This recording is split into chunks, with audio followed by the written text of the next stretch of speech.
Good morning, everybody. Welcome to the Cross Country Market Update with agents from Remax of Canada. I'm Jane Johnston with the Briar Hill Group here in Victoria, and I'm here with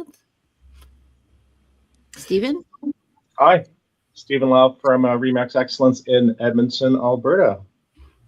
And Trisha Lehan, I'm with Remax Excalibur from Scottsdale, Arizona.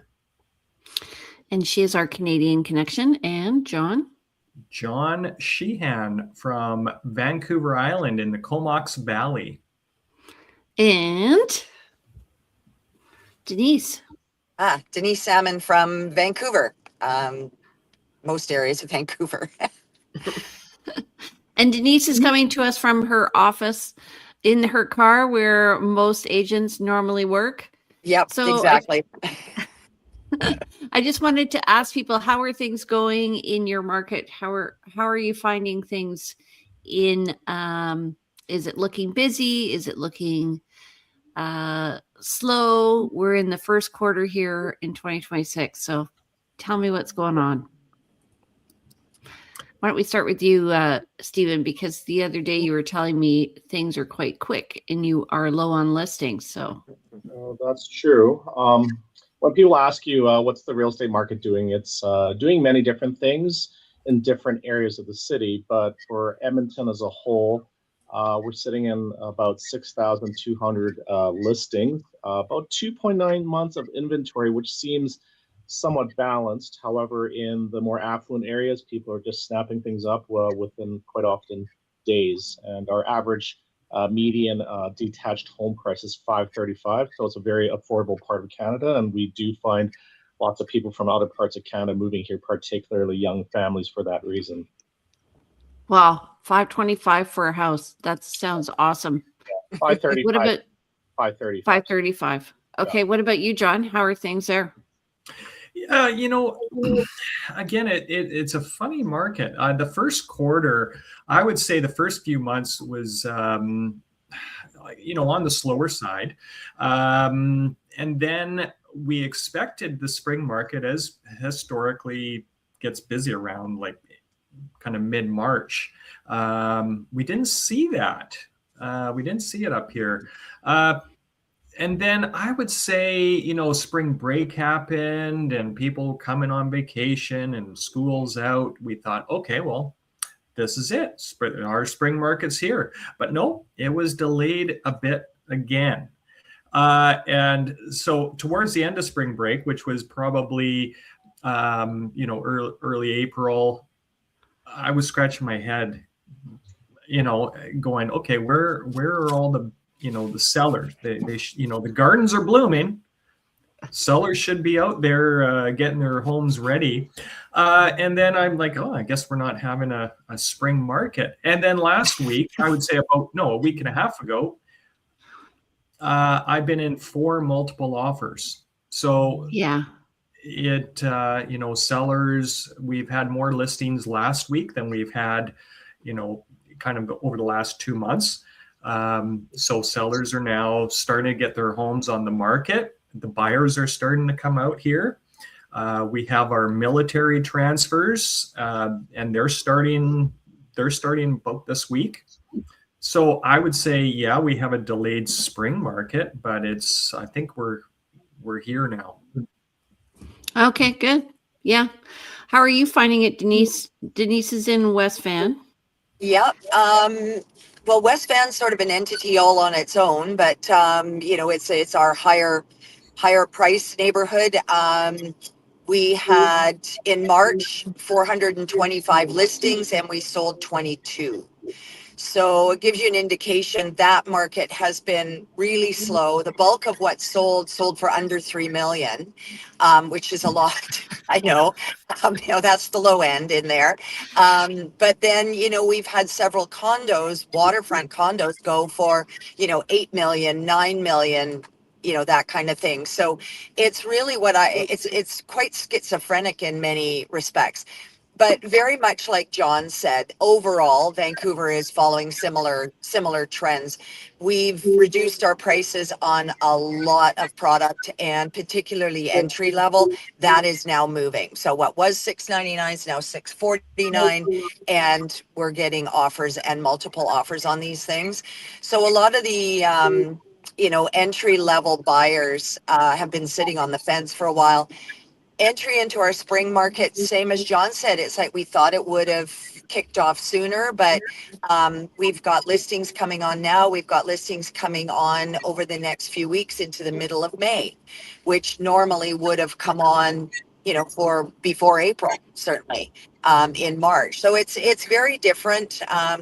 We just, we have the mindset. It's just, you just keep going, right? It's there's people out there that are wanting to buy, and if the sellers are realistic, then it shouldn't be a problem. It's got to be a good product at the right price, as you guys all know this, for it to get the attention. Otherwise, they're just sitting. So, the next few months are going to be really interesting, and then see what happens when we get into the fall market.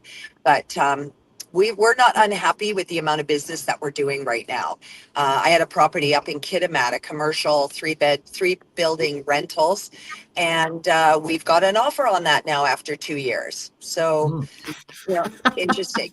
Yeah, the buyer's Canadian but living in California, and all of a sudden, it's been crickets for months, and now we've got an accepted offer on it. So go figure. So. Okay. Well, speaking of moving from the US to Canada, we actually are getting inquiries here.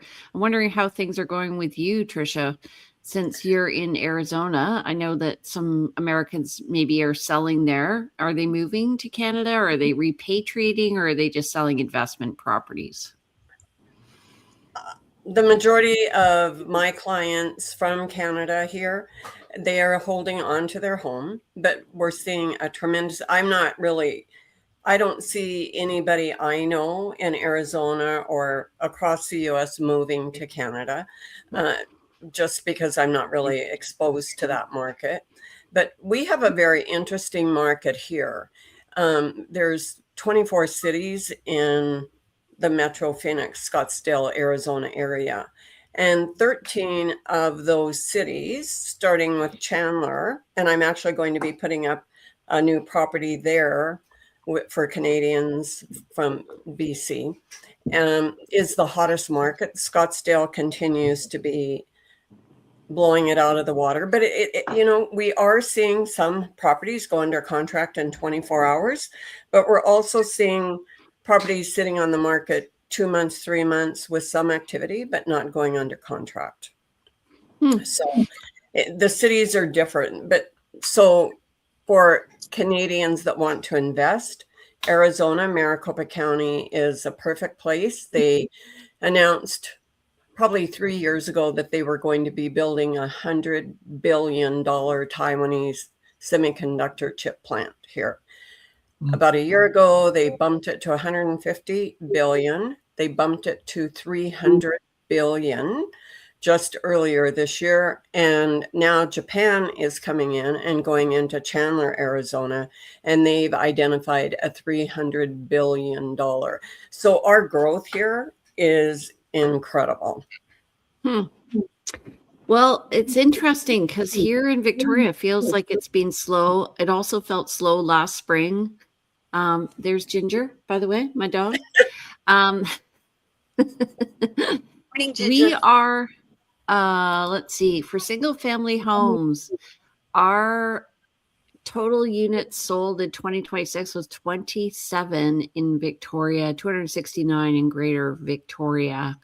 But our average price compared to last year, we're about the same for an average, but our median price is actually lower. So it looks like things are kind of we're having a slow deflation, I feel, of pricing here in Victoria. Are you finding that, John? Since you're on the island? What is your pricing, Jane?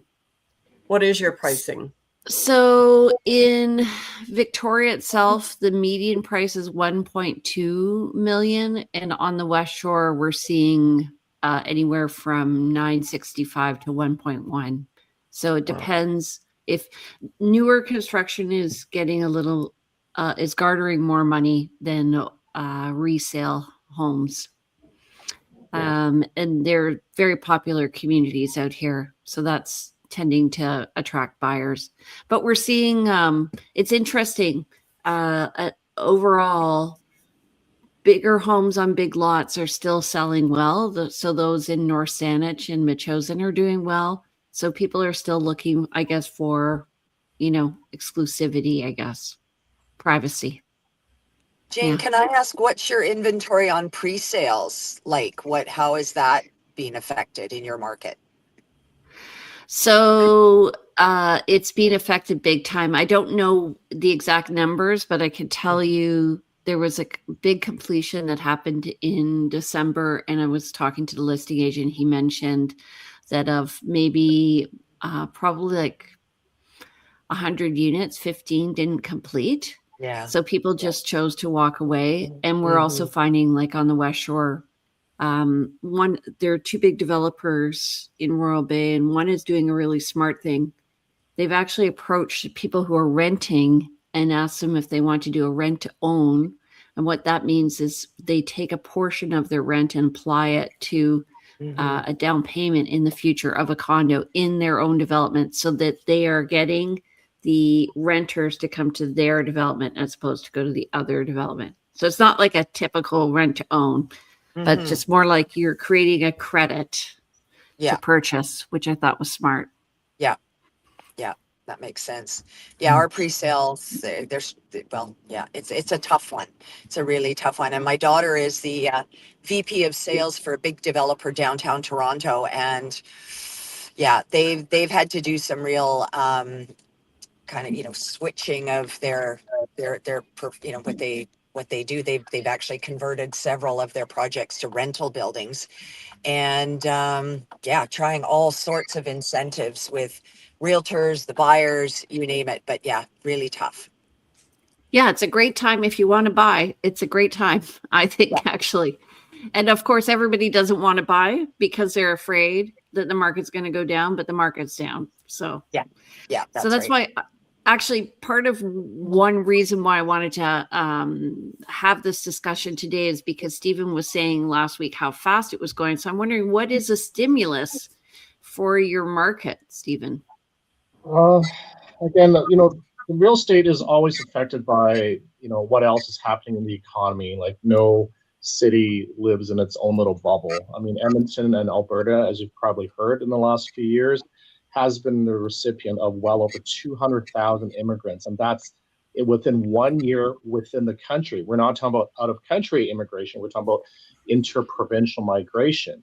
So a lot of people who have conventional jobs, anything to do with the oil sector, as you can tell with the war, we were projected to have 3 consecutive years of deficit. And now that's probably going to be wiped out because of the war, because oil prices are now consistently over $100 a barrel. And our break-even budget for the province of Alberta is usually sitting around in the $70 range. So if this persists, of course, the poor people will always suffer because their jobs are not really keeping up with the cost of inflation. But if your overall economy is filled with people in the oil sector and they're getting paid better and better, well, then real estate prices will start to go up. And I think people are now trying to move to Alberta while they still can.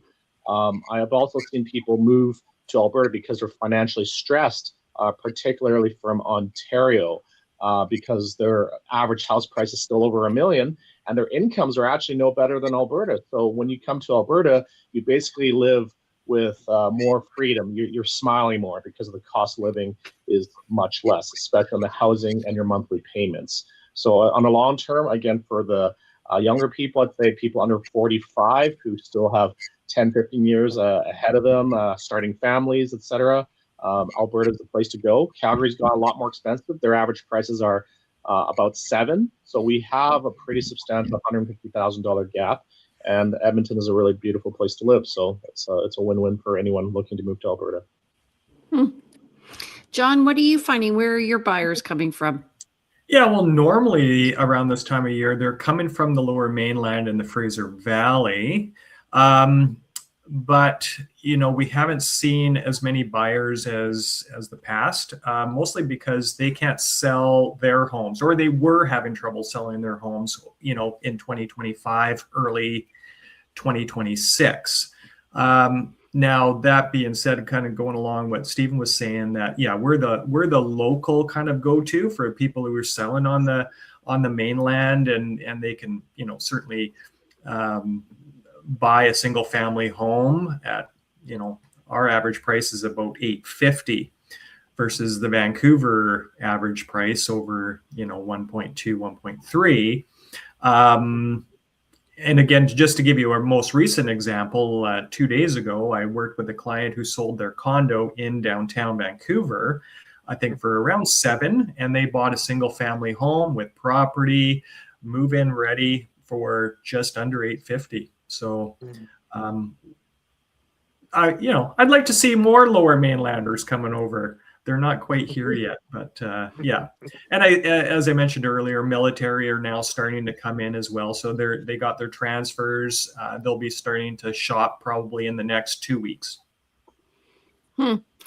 That's interesting, because Victoria, we tend to get more people from Toronto or Winnipeg or Alberta, and mostly it's weather related. So I'm thinking maybe they're urban, and maybe you're getting people who are looking for more of a rural lifestyle.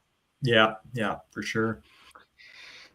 Trisha, are you finding that are people moving within the country? Are they moving from bigger cities to Arizona, or like who are your buyers?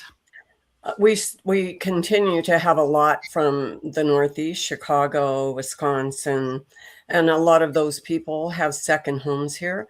But we continue to see a very high inbound from California, Washington, the state of Washington. Sort of something that's being very scary here in the US is cost of insurance. Like Florida, if you can get insurance, it averages out about $800 a month. $800 a month. That's like a mortgage payment. Wow. Almost, for some. And I was going to share with Stephen, Arizona must be very attractive because our average price is about $460. But that's in the outlying areas, not very much happening. So it's a 45-minute dollars, and our exchange rate is pretty horrible right now. So. Yeah. Okay. Yeah, you're right. I keep forgetting that dollar. So, but we have a lot of inbound, specifically from California. And something else that we're seeing here is scam artist, especially, and I'm going to put that on the Canadian Preferred page. We're seeing some title theft going on here. And especially for people that own their homes and don't have a mortgage on it, they need to register their home so they get an alert on their email. So I think that's probably not just in Arizona, it's across the US. So, oh my God, don't even understand what that means. You can't do that here. Yeah, no, it is scary. It is scary. Mm-hmm. The matter of fact, Wow. it hit the Scottsdale newspaper probably about a month ago. And so, but Wow. we have a lot of inbound, but just plus our growth, they're bringing people from Taiwan and Japan, and it's huge. Just on that note of title, the fraud, scamming, we have actually had several. The most recent one was in Toronto, I believe. And again, properties that don't have mortgages. Right. And if you've got someone, a client that's mortgage free, I don't know if we have a registry like you mentioned, Trisha, but even just keeping a small mortgage on the property, it's not so easy. If it's mortgage free and it's an out of area owner who's not there, the one in Toronto, the owner had no idea, they weren't in the area, and the property was just sitting there. So we had one in Vancouver a number of years ago as well. So it can happen here for sure. Yeah. Wow. Title I've insurance. never heard of that. I've never heard of that in BC. Yeah. Wow. Yeah. It's been quite a while. Not many, not to what sounds like is happening down there, but it can happen. So if you've got those clients that are completely mortgage free, just make them aware. But if they're Or living they- in the property, it's not so easy, of course. But if it's empty or it's not, they're not there. They're not there Hmm. full time. So, I mean, if you guys do know Canadians that own in the US, like I said, I'll put it on the page, but have them register it. It's protecting them. Mm-hmm. Okay, interesting. So, Stephen, you're having a strong market. John and I are had a bit of a weak spring. Looks like it's going to pick up. What's your prediction for this coming year, you guys? John, why don't you start? Yeah, I think based on what I'm seeing over the last 2 weeks, I think what Denise was saying, I think May is going to be a busy month. I mean, I'm steady now. Luckily I was steady through the first quarter as well, but let's say I'm more steady. But I think May and June are going to be our spring market this year. And I'm getting a lot of inquiries. I'm getting a lot of people saying, okay, we're planning our trip out there in May. So yeah, I think this the next few months are going to be interesting. Yeah, I really feel last year. So I was away in the early spring visiting family and stuff. And I feel like for us, the market was really hot from May to August. Like I think I did the majority of my business for the year from May to August. So it feels a bit like that this year too. Like I'm even thinking maybe our strategy next year will be delaying on listing because it was so quiet at the beginning of the year. So just trying to time it. What about you, Stephen? Are you finding it's going to be a good year? Or? I think Alberta will be steady for the foreseeable future as one of the few places in Canada that's really affordable. Even cities like Halifax, they used to be affordable, now they're more expensive than Edmonton. So other than Winnipeg, Saskatoon, Regina, and Edmonton, these are the last remaining major cities in Canada that have a pretty robust economy, broad-based industry. So we're not just like doing farming, right, in St. John's, right? Like we have a broad-based economy between education, forestry, mining, military, medical. So Edmonton is well poised to sustain itself. Just like Tricia, you see all the high tech coming. It's like the new Silicon Valley in Arizona. Everyone's leaving California because of taxes, geopolitics, weather disasters, earthquakes. I think Arizona is actually just kind of like Alberta, very dry, temperate climate, and people like stability. So Edmonton will be a beacon of stability for Canada. And the only issue is internal politics, because right now we're not trading so much with the U.S. because of, thanks Trump, I guess. But Alberta is also feeling a little underappreciated by the rest of Canada, as there's a strong referendum, but like not necessarily independence. I mean, that's just probably hot air. But at the end, Alberta is trying to renegotiate its place in the Canadian Federation to ensure that our petroleum products have an export market. Because going through BC is always a nightmare. Through all the Indigenous consultation, and going to Halifax and the East Coast also means going through Quebec, which has generally been hostile to pipelines and whatnot. So. It'll be interesting times, and there'll be a lot of political wrangling between, province to province, and also opportunities going to the states. So we'll see what happens. You know what, Stephen, as you say that's the reason we're getting these chip factories is because we don't have natural disasters in the core of the valley. Up in Flagstaff and some of the outlying areas, there fires is a real issue, and so but that's why we're getting this. We had through our global committee commercial agent speak to us, and he said he was just out in California a few weeks ago doing the four-wheeling with his buddies. He said there was enough of a shake that they couldn't build a chip factory there. So it was over 600 billion. And then just those two factories alone, the support for them is significant. It's all the multiplier effect. So that's why Ontario's getting so decimated, because 80 to 90% of the manufacturing trade is between Ontario and the States. And when that gets cut off, all the supply chains also get decimated. So if Arizona has a huge internal supply chain, it's really well protected. And I think it's probably one of the highest growth areas in the States for the foreseeable future. Tricia, correct me if I'm wrong. Trisha's going, yeah. Yes. All right.